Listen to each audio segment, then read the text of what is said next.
Good afternoon, good evening, good morning, depending where in the world you are watching or listening to this class. Friends, we are presently in the 3 weeks. In fact, today, we begin already the last 9 days of the 3 weeks. A period of national mourning, where we are mourning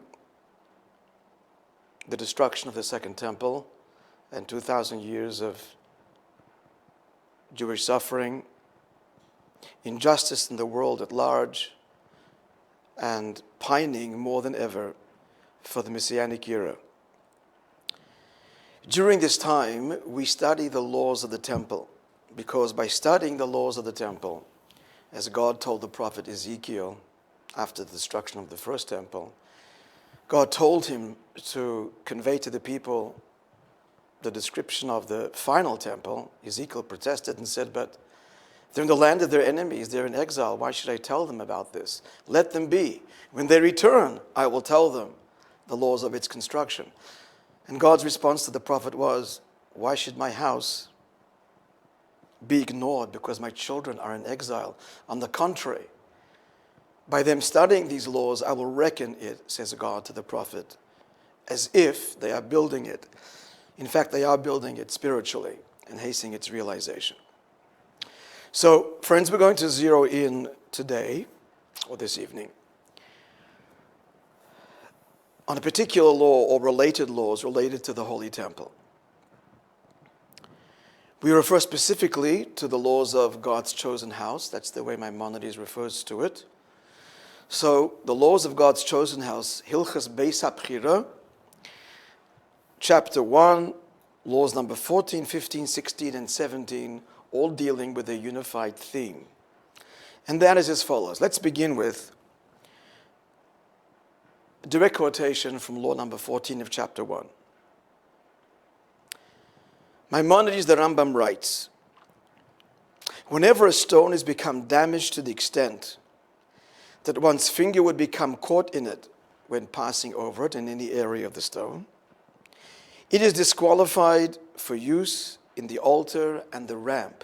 The altar, of course, is the great outdoor altar, in a sense, the heart of the Holy Temple, upon which all the offerings were brought.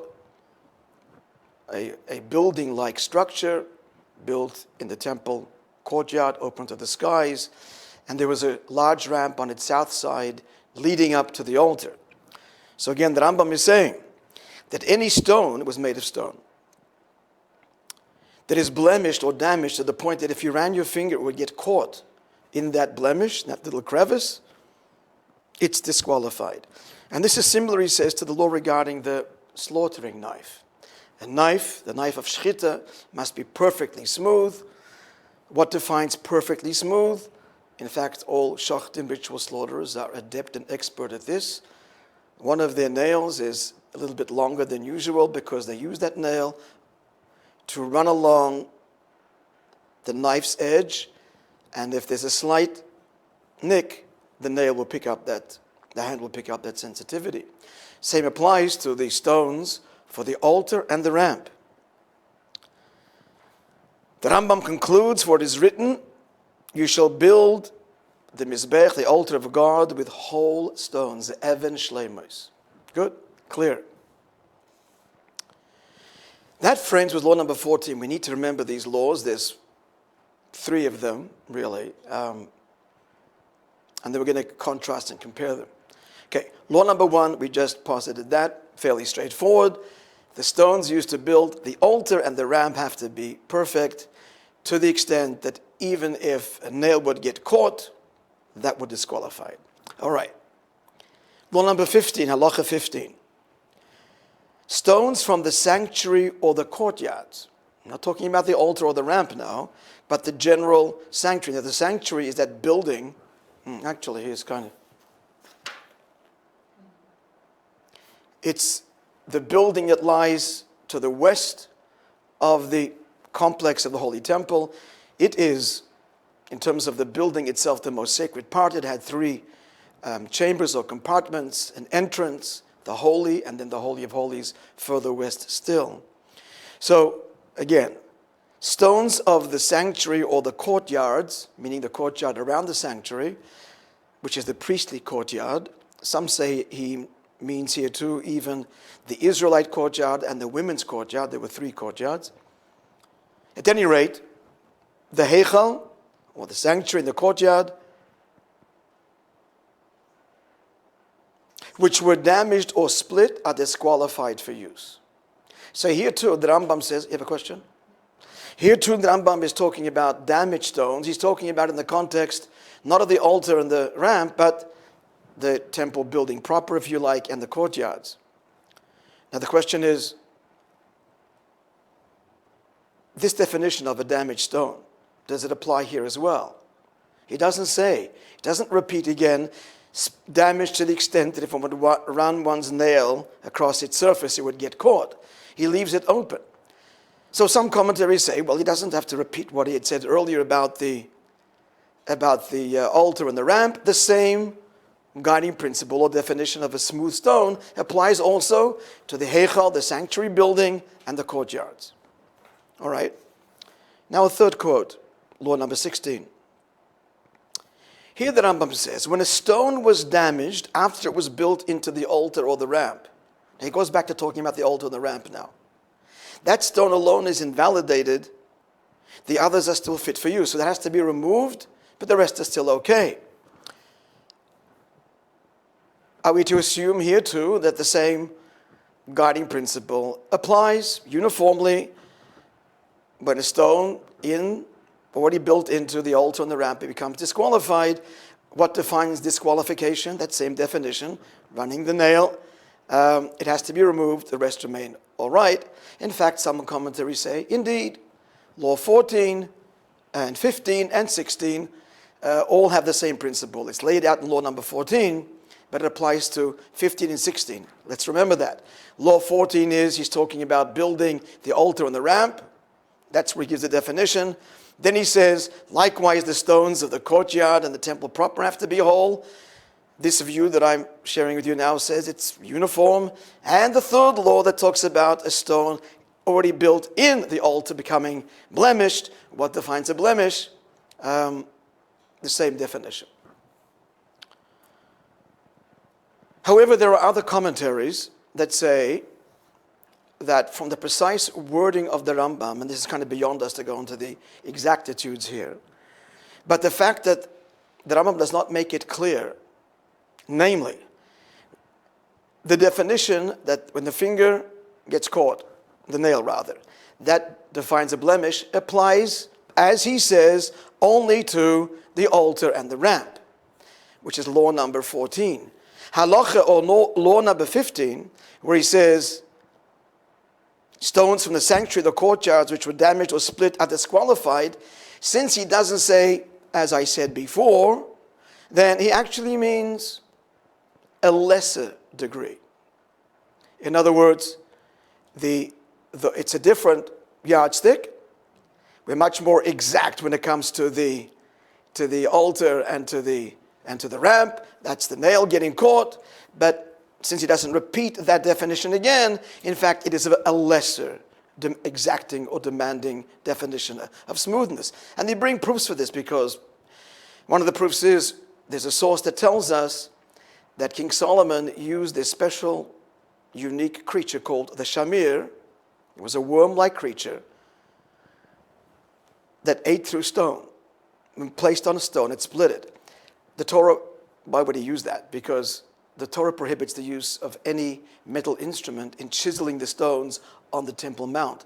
So either you chisel them off the Temple Mount and bring them ready-made, or as King Solomon did, he did it on the Temple Mount with the agency of the shamir. The shamir does not cut the stones perfectly. So this view says, and that's talking about, he used that for the general construction, so they maintain, view number 2, that there's a different standard. The altar and the ramp are very precise, right? Whereas the rest of the temple and the courtyard, generally smooth, as they maintain was the case, in fact, in the first temple. However, the question now persists. If there is a different standard, then in law number 16, where he revisits the altar and the ramp, and he says once it's built, if it's been damaged, so that stone is invalid, but the rest are good, What's the definition here? Do you mean the one of the previous law or the one previous to that? The flow would be, you just finished talking about the temple proper and the courtyards.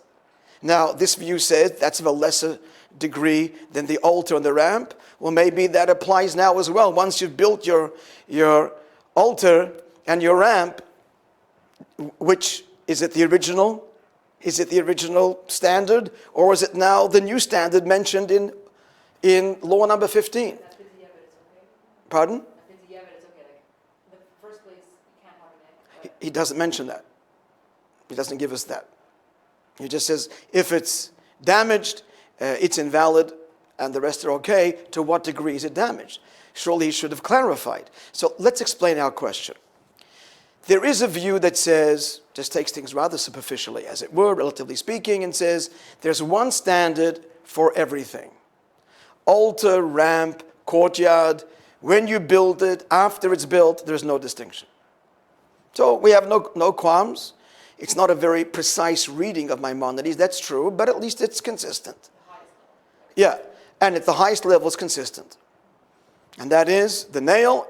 He posits that definition of smoothness once, and that definition of smoothness applies to every discussion about smooth stones thereafter. And there are two discussions. One is about the courtyard and the temple, that's law 15, and law 16 is, once it's built, if a stone in the altar or the ramp gets damaged. Definition of damage, the same one we've been talking about from law number 1, which described which stones you should choose and use to build your altar and your ramp. They've got to be perfect to the degree that the nail will not get caught. That remains uniformly throughout all the discussions here of smooth stones. So we don't deal with that view. That's Rashi and others. But then there's a Pri Chodosh and other sources, as mentioned earlier, that differentiate. And they say like this. This is what they state. The law that has to be so smooth that a nail wouldn't get caught only applies, as the Rambam says in black and white, to the altar and to the ramp. As for the rest of the temple, it has to be smooth, but not to that degree. But then he goes back to if a stone in the altar has been blemished. So he talks about altar, ramp, then he talks about rest of the courtyard. He goes back to the altar and the ramp once it's being built, and he says if one gets blemished, it's to be removed, the rest are okay. Do you mean the definition of the law 15 or law 14? It's not very clear. We would have expected Maimonides to have spelt out, since he's gone back to that subject, having interrupted it, the subject of the altar and the ramp, with dealing with the rest of the temple. Is the standard of the altar and ramp once built the same as when you first build it, or is it the same as the rest of the temple? Rather open-ended, and it should have been clarified. So therefore, friends, our Rebbe posits a third position. To repeat the first two, just in a sentence or two, the first position is very clear. There's one standard, period, for every dimension and part of the altar, before, during, and after. Second view says, no, the exacting criteria of the nail being caught only applies to the altar and the ramp, not to the rest of the temple. And then we're left open-ended with, once it's built, what exactly is the standard there? But putting that aside, they clearly say there are two levels. And they posit that the rest of the temple is of a lesser stature than the altar and the ramp. Our Rebbe posits the following, which will resolve all the difficulties in the nuance and language of the Rambam, and that is as follows. There is a profound distinction between choosing a stone to build, the act of building, as opposed to once it's done. And let me give you the outline first of this position, and then we'll explain its detail and its profound message to us, as we need to build our own self and homes and the world a temple for God. So here's the distinction. Just to look at a little bit the Rambam's precise language. The first law we quoted, law number 14, was whenever a stone has become damaged to the extent that one's fingernail would become caught in it, It's disqualified for use in the altar or the ramp. He's talking about a stone that you're going to choose. You haven't built it yet. So which stones are you going to take? They've got to be smooth. What's the definition of smooth? If the fingernail gets caught. To jump ahead then, to law number 16, where he talks about when a stone was damaged after it was built into the altar or the ramp. That's talking about once it's built already. So herein lies the distinction. When choosing the stones for the altar or ramp, or for that matter, the entire temple, we need to choose stones that are perfectly smooth, and the criteria is, if the nail gets caught, smoothen it or don't use it. Once it's built, the Rabbi says the standard is greater, not less. That even the slightest nick, even if the nail would not be caught on it, becomes invalid. This is an extraordinary insight, and let's examine it. But let's just first state what the Rebbe is saying. It's all in the precise language and layout of the way Maimonides sets forth the laws. Let's just get the general picture clear. When choosing stones, as you're in the process of building it, then the definition of smooth is smooth that it would not catch the finger as you would want it on any part of its surface. Once it's built thereafter and something were to happen to it, the slightest nick would disqualify it. Now, why is that? First, you need to explain this whole concept of what does he mean when the Rambam said that if you catch your nail on it, it disqualifies it. What does he mean? So some say Maimonides is referring to a general principle in halacha. In halacha, we have a principle that sometimes the tiniest amount is called kol shehu. The tiniest amount of something is considered significant, either positively or negatively.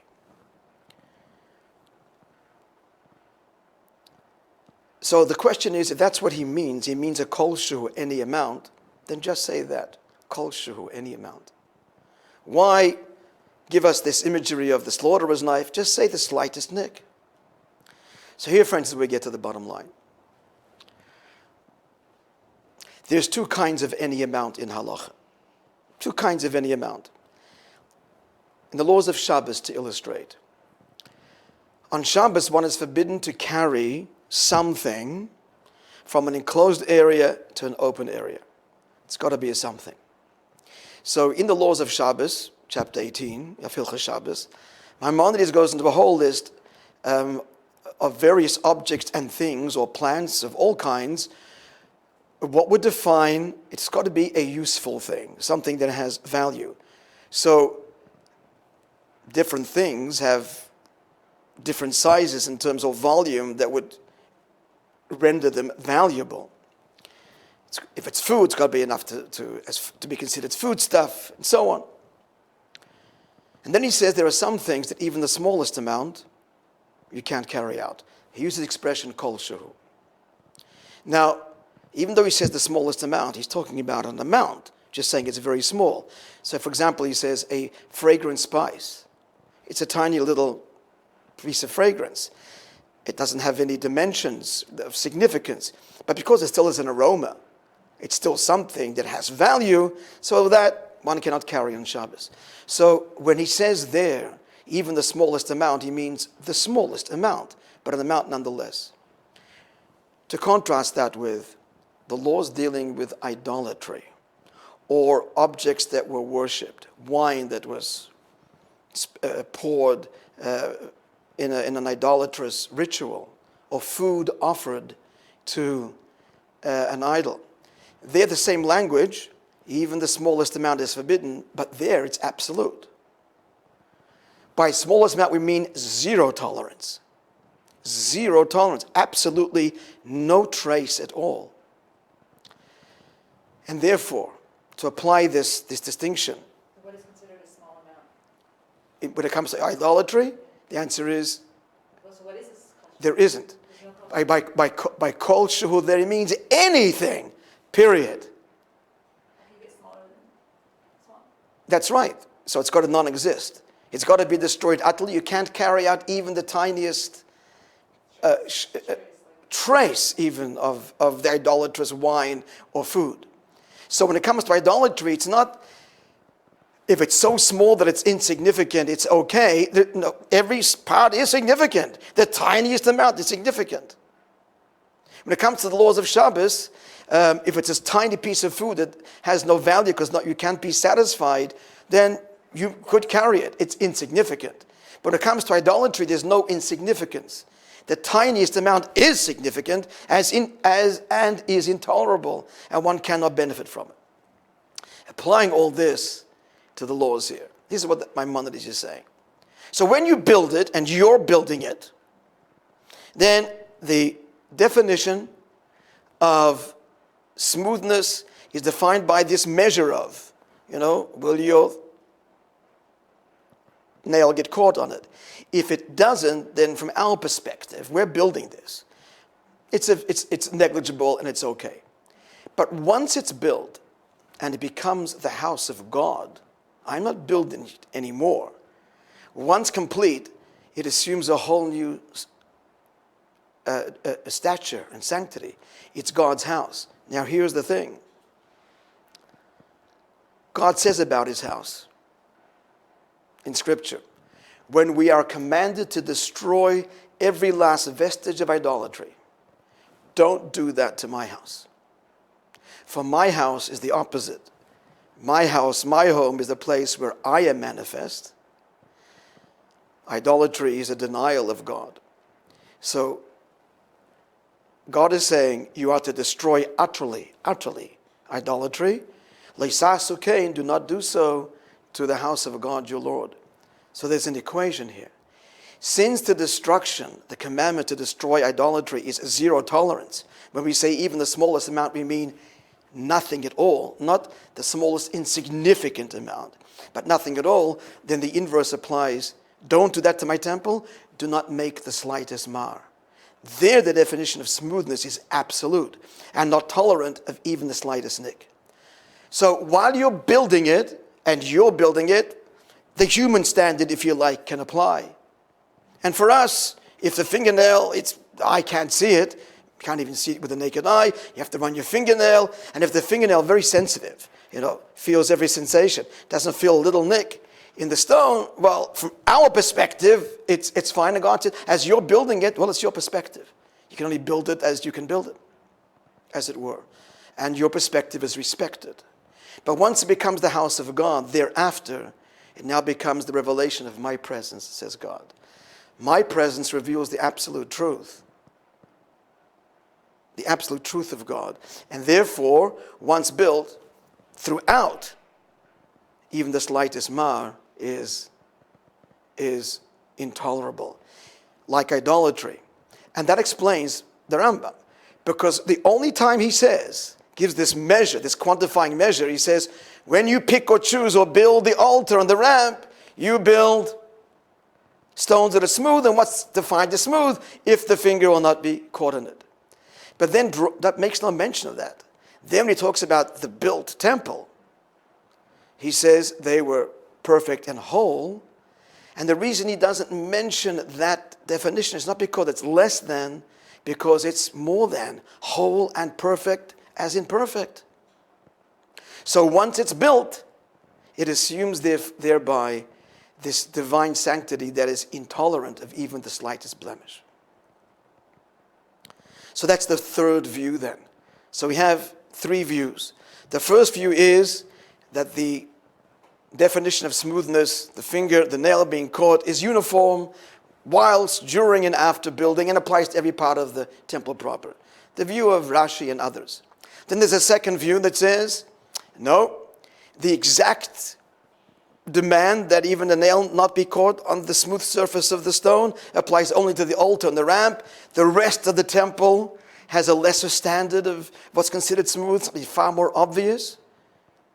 As for the stones in the altar, somewhat open, really open. And the third view is simpler, ultimately. Maimonides only mentions that definition of smoothness once, when he talks about choosing the stones, and thereafter speaks simply in general terms about perfect stones. That's because perfect there means absolutely perfect. And the explanation we gave is because there's a distinction between engaged in building it, which is still man's involvement, as opposed to in contrast to once it's done, and it's the house that reveals the absolute unity of God. And the absolute unity of God precludes to the nth degree any other entity that is divine. But you have to get rid of all the old nicks. Pardon? All the old what? All those little nicks that... No. If they were there when you built it, it's tolerable. But once it's built, if it should then happen intentionally or unintentionally, that stone is to be removed. So it's a good point that you raised. It's kind of, even once a temple is built, there's always the symbol or the tangible reminder that man built it. And that's part of the divine intent as well. It's my home, but you built it. So your imperfection is factored into the temple with the acknowledgement that is as we build it. But once we've completed the task, it becomes enveloped with the divine truth, a pulsating eternal truth that is totally intolerable of any kind of imperfection. Just to explore this a little bit more,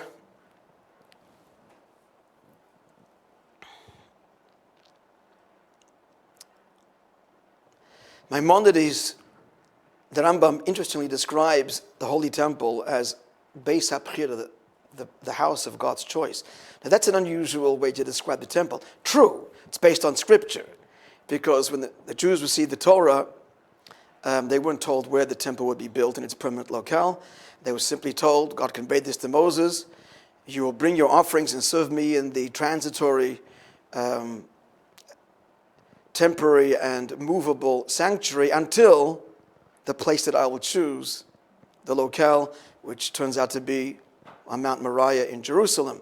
So God calls it his chosen house. But throughout Scripture, in general, and certainly in the language of our Talmud, our sages in the Talmud, it's called the Beit HaMikdash.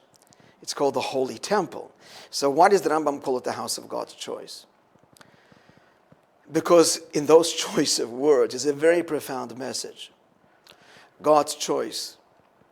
When you say Holy Temple, well, that conjures the imagery or the implication, well, it's a holy place. It's a holy place. It's a valuable place. It has a history and so on. And it does. It does. Mount Moriah was the place where Abraham was ready to offer his son Isaac, and many other enormous and pivotal events in our history occur. So of course that's why God would choose it. Because of what we did there, what occurred there in history. The Rambam says no. It's because of God's choice. Now we've talked about choice before, and true choice. True free choice means freedom of all reason or value. The chooser is choosing, not because of the value of the object of his choice. That isn't a free choice. Then the value is beckoning and say, choose me because I'm more valuable. That isn't a free choice. It's a justified choice. It's a calculated choice. True free choice means free of all calculation and free of all value. Only God can truly, freely choose, because only for God is everything equally and absolutely insignificant. He created it out of nothing. The whole act of creation is this free choice. Nothing compelled God to create. He lacks for nothing. He chose to, freely, no reason. He created reason. With his choice to create was the creation of this thing called reason and value. But for God, that's a creation which he didn't have to do. So all of creation is his free choice. Where does he reveal that? In the Holy Temple. The Holy Temple reveals, and its value is for no other quote-unquote reason other than God has chosen. So here's the thing. If I'm choosing quote-unquote something because of its value, then if it's somewhat compromised, I have to evaluate whether it still fits my purpose. if it's a small compromise, and generally, I'm choosing this car because I like, whatever. And there's some little nick on it, well, it's still basically functional, so fine, it'll do. If it's more damage, then no longer functional, and of course I won't use it. But if it fits my purpose, whatever that purpose is, I'll still engage it, still take it, if my choice is based on reason. But if the choice is nothing to do with your value or otherwise, I have chosen, God says, perfect stones. Once it becomes the altar that God wants it to be, perfect, absolute perfection. God's choice. It doesn't matter whether for the human being it's negligible, because if I run my finger on it, I'm not going to feel it. I need a microscope almost to see it. It doesn't matter. We're going to argue, but it's still valuable. It's still an altar. It does what it has to do. God is saying no, it isn't about value. It's about my choice of it, and that's absolute. To be sure, you contribute to that. You'll contribute perfection to the degree that you can. And for us, what's negligible is negligible, and what's passable is passable. But once it becomes God's home, and we've contributed our part, God says, now I'm revealed there. I'm revealing my choice of this place, and that is absolute.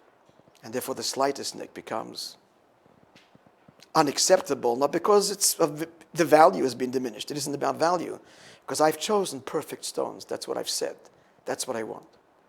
And the perfect stones are a reflection, of course, of the absolute perfect truth of God himself. In other words, to conclude, the temple was a place where the truth was revealed, and that is this astonishing truth, that God's the only reality.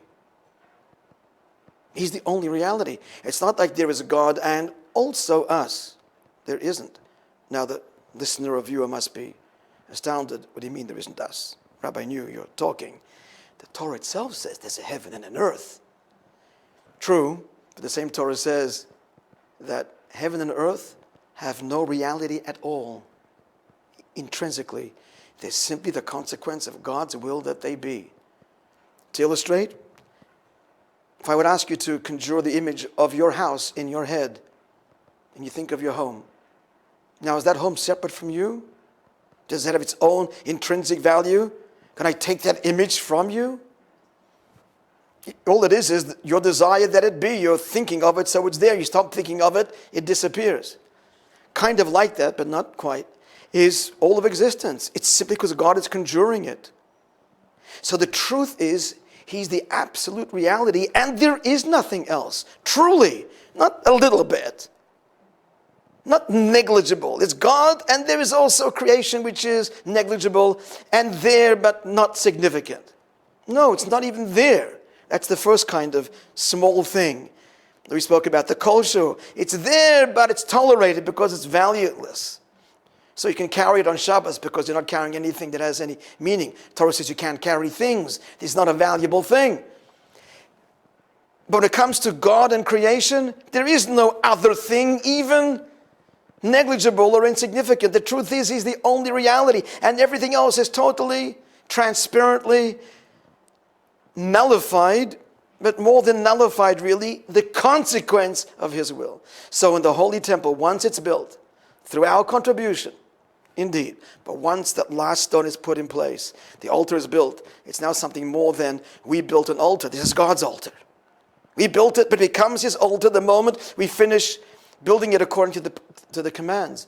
Then it assumes and reveals forever and to all of us the absolute truth that God's the only reality, and it's that we need to take with us in our lives. So a truthful life means a life, and this is endless degrees of this truth, and a lifelong struggle, and only fully realized in the Messianic era, and even then it will progress ever deeper. What will progress? The truth of God's only, that he's the only reality, and everything else simply is the expression of his will. I say these words, in theory we know them to be true, but of course that's one thing, another thing to live it, to live a selfless life, to live a life that's transparent, that's merely a vessel for the truth of God. It isn't about me. The I is nothing other than His choice that I be, and every thought, word, or action that I do reflects that truth. That is the objective. That's what the Holy Temple was all about. That's the inspiration that it gives. So as we study these laws, we connect to these truths. We are inspired by them, and we hasten the day when the temple, the altar, the courtyards will all be manifest, and that will mean ultimately the whole world becomes His temple. As our sages say, that the land of Israel will expand over the whole world. That doesn't mean territorial conquest. It means the truth. To feel the presence of God will pervade all of existence. And what will animate the land of Israel is the temple itself. So in a sense, the whole world becomes the home, the temple for God. All of this is conveyed in what a home is as well. We'll leave that for another discussion. Thank you, folks, for listening.